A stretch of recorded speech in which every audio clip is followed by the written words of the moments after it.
पहाड़ों के दामन में बसा एक दूर दराज गांव था, जहाँ की सुबह अजान की आवाज से और शामें परिंदों के घर लौटने के शोर से गुलजार होती थी। इस गांव में रमजान का महीना सिर्फ एक रस्म नहीं बल्कि एक रूहानी सफर था जिसे हर कोई पूरे दिल से जीता था। इसी गांव में एक 10 साल का लड़का रहता था जिसका नाम था अहमद।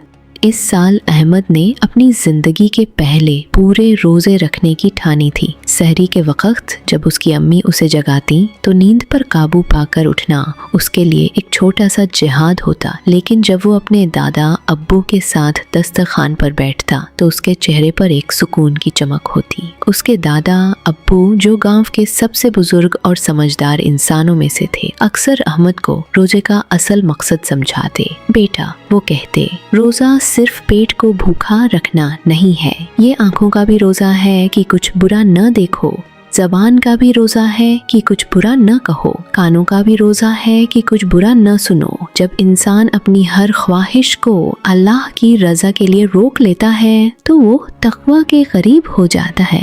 अहमद दिन भर दादा अब्बू की इन बातों पर गौर करता।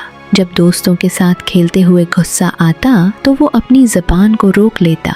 जब किसी की गगीबत बुराई करने का दिल चाहता तो वो दादा अब्बू की बात याद करके चुप हो जाता। धीरे धीरे उसे महसूस होने लगा कि रमजान सिर्फ भूख प्यास का इम्तिहान नहीं बल्कि सब्र और परहेजगारी की एक ट्रेनिंग है। इफ्तार का वक्त गांव के लिए एक जश्न जैसा होता। हर घर से पकवानों की खुशबू उठती। लोग अपनी इफ्तारी का एक हिस्सा पड़ोसियों को जरूर भेजते। दादा अब्बू खास तौर पर अहमद के हाथ से गांव के उस कोने में इफ्तारी भिजवाते जहां कुछ गरीब और यतीम बच्चे रहते थे। वो कहते, बेटा, अपनी नेमतों में दूसरों को शामिल करने से बरकत बढ़ती है। रमजान का महीना रहमतों और बरकतों के साथ गुजरता गया। अब हर किसी को उस रात का इंतजार था जो इस मुबारक महीने के बाद खुशियों का पैगाम लेकर आने वाली थी। चांद रात 29वें रोजे की शाम सूरज पहाड़ों के पीछे छिप गया।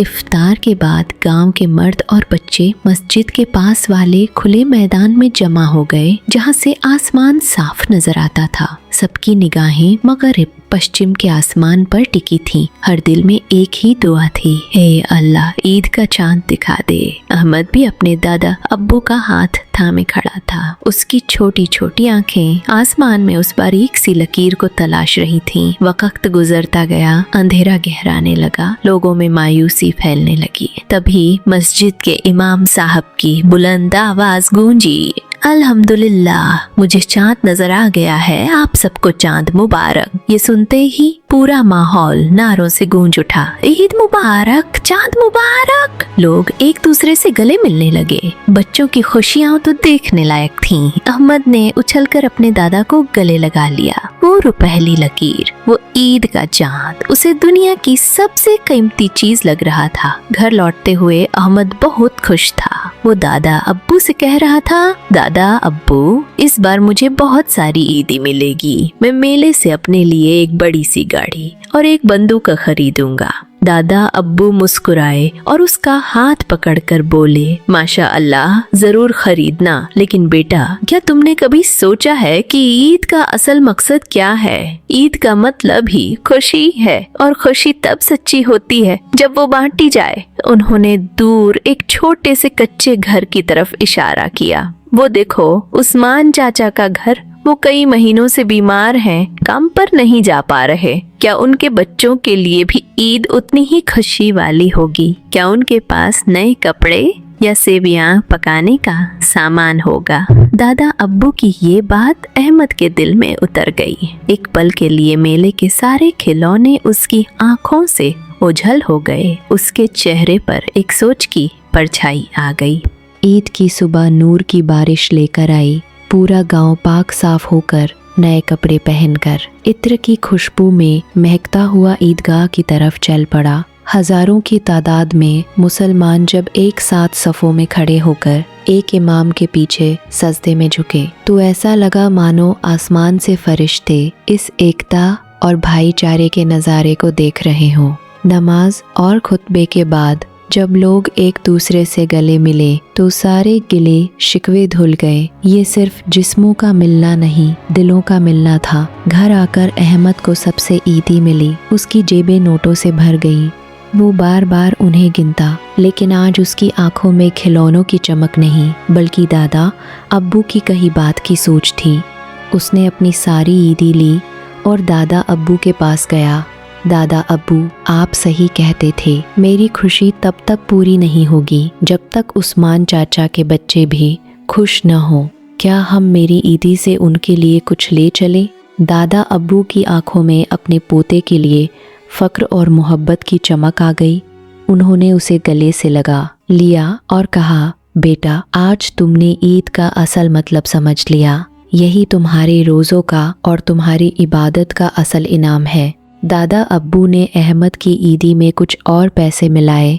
वो दोनों बाजार गए और उस्मान चाचा के बच्चों के लिए नए कपड़े, जूते और घर के लिए ईद पकाने का सारा सामान, सेवैया, दूध, चीनी, घी खरीदा। वो चुपके से उस्मान चाचा के घर पहुँचे। दादा अब्बू ने दरवाज़ा खटखटाया और सामान अंदर रखते हुए कहा, उस्मान भाई, ये आपके बच्चों के लिए मेरा और अहमद का ईद का तोहफा है, इसे कबूल कीजिए। उस्मान चाचा की आंखों में आंसू आ गए। उन्होंने दादा अब्बू और अहमद के लिए ढेरों दुआएं दी। उनके बच्चों के चेहरे पर जो खुशी आई उसे देखकर अहमद को लगा कि उसे दुनिया की सारी दौलत मिल गई है।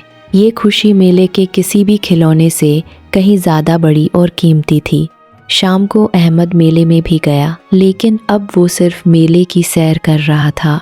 उसने अपनी बची हुई ईदी से अपनी छोटी बहन के लिए कुछ चूड़ियाँ और अपने लिए एक छोटी सी बांसुरी खरीदी। उसे आज किसी बड़ी चीज़ की ख्वाहिश नहीं थी, क्योंकि वो सबसे बड़ी खुशी पहले ही पा चुका था।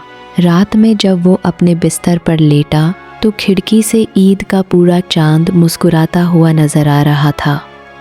अहमद को लगा जैसे चांद कह रहा हो, अहमद, ईद मुबारक, तुम्हारी ईद कबूल हुई, क्योंकि तुमने अपनी खुशियों में दूसरों को भी शरीक किया। और इसी सुकून के साथ एक सच्ची और गहरी खुशी महसूस करते हुए अहमद की आंखें लग गईं।